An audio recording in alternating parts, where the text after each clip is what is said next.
today's video, I'm going to go over printmaking process and what I do to create my prints. To start out with, I'm going to be using a self-portrait that I did recently, and I want to talk about the equipment I use and the process that I go through to create a print. To start out with, I use a Canon Rebel XSI, which is a 12 megapixel camera. The higher quality camera, the better your prints are going to be. What I like to use for the lens is a 50mm lens. It seems like you get the best clarity and quality with a 50mm. The thing with a 50mm is it obviously doesn't zoom in and out, so you actually have to put your tripod back further away from your print when you take the picture. For my settings, I use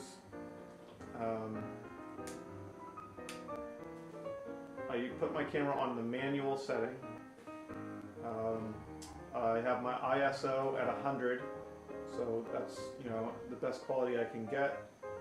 My white balance, I use sunlight because I have special lighting in here that's supposed to imitate daylight. It's 5500 degrees Kelvin, which is about the same as sunlight. My camera reads sunlight as 5200. So I make a few adjustments on my display to try to get it a little more accurate. I add a little more red and magenta just to warm it up a little bit. Anyway, what's important is that you have a tripod, and you set your camera on a tripod because you want the camera to take a very still picture so you can get as much detail as possible. Another thing you want to do is set your camera on a timer. So when you press the button to take the picture, you're going to shake the camera. So what happens is when you have it on a timer, you press the button, let it go, and it sits for a few seconds and then takes the picture. So that allows the camera to be steady. That way you don't get any blur. What I like to do is I like to take 3 or 4 pictures and then I load them onto my computer, and I'll show you that step as well. First I want to show you my lights that I use. Okay, these are the lights that I use for my prints. As you can see, I have 2 daylight bulbs facing away from the print that reflect off the umbrella, casting a nice light on the print. I also have another one. I have 2 at 45-degree angles to the print. So it's good to have studio lighting if you're going to try to get pictures indoors to create prints. The best thing to do is probably get pictures outdoors because you get the best lighting. But if you have to take them indoors like I do because we have cold winters, then it's good to get some studio lighting.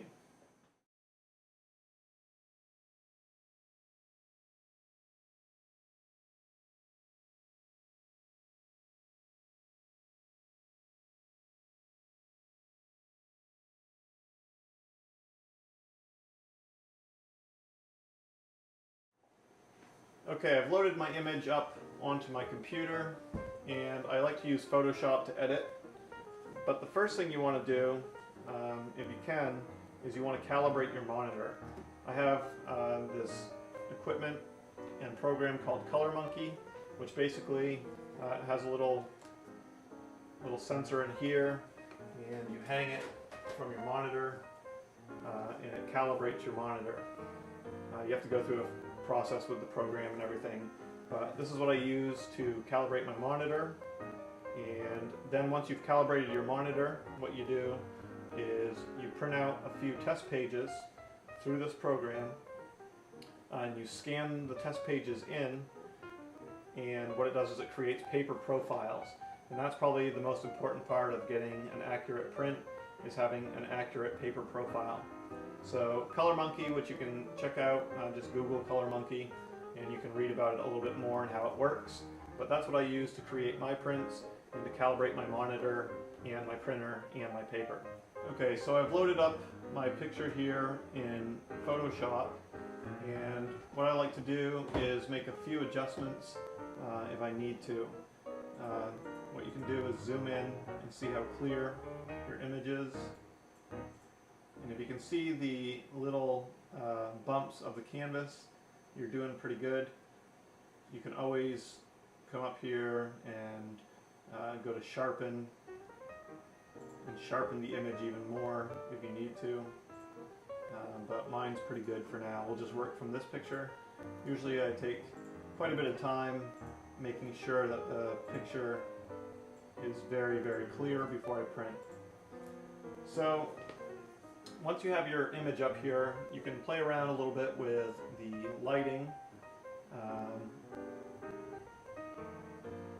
usually just go up under the adjustments, under image, and I adjust the color balance to anything, anywhere that I see that needs to be changed. This is pretty accurate. I might have my midtones be a little bit more yellow, not too much. But what you can do is come in here and kind of play around, try to get the colors as accurate as you can.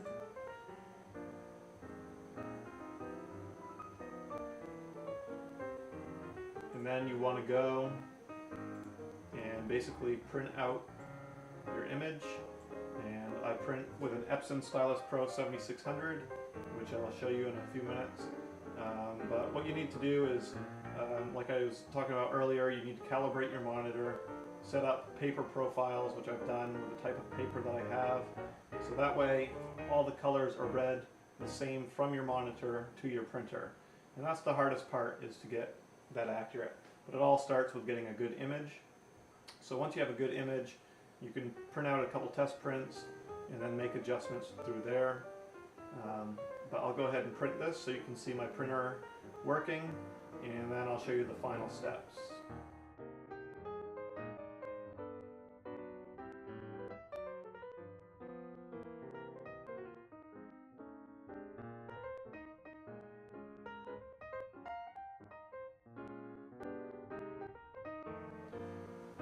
Okay, so I've printed off my first test print, and basically what I'm going to do is I'm going to hold it up to the original here, and I'm going to look down here and see how accurate my colors are. They're pretty close. You know, I've done this process pretty quickly, so I'm pretty accurate. It needs to be brightened up a little bit, as you can see, and then also in the facial features, I'm kind of missing a little bit of contrast and some sharpening here and there. So what I'll do is I'll go back on the computer and I would fix all these things, and I'd get a final print. I've done another print which is pretty close. You know, you can look at the colors here, and I still want to brighten this print up a little bit, but this is pretty close for colors. You can see the red's pretty close. So it's just a matter of, you know, playing around with the settings and getting a final print.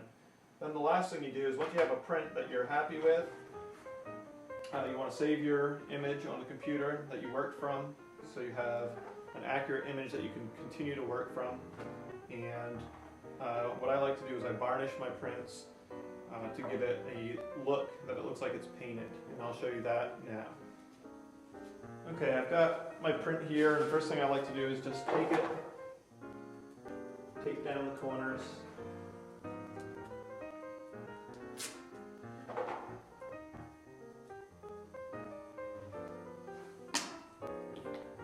Okay, once you put the varnish on, you don't need a whole lot. We'll just put a little bit in here.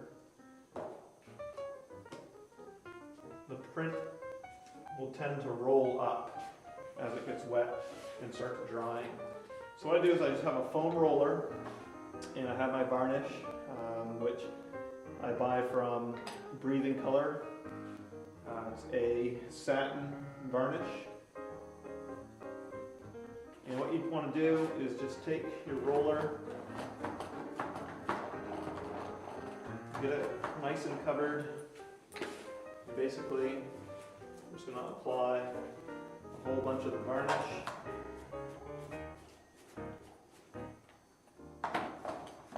You want to try to get it on as even as possible, and just keep rolling. You can press pretty hard. You want to get the varnish down into the paper. I want to press hard so I can get it nice and even.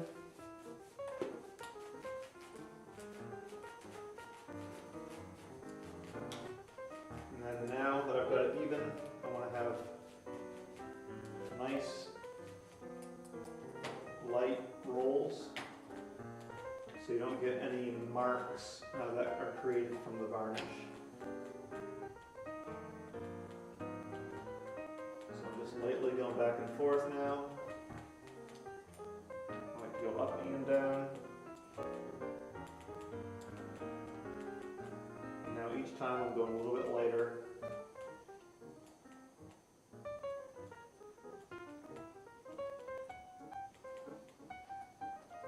Once this dries, we'll have a print that looks like it was painted on the paper rather than printed.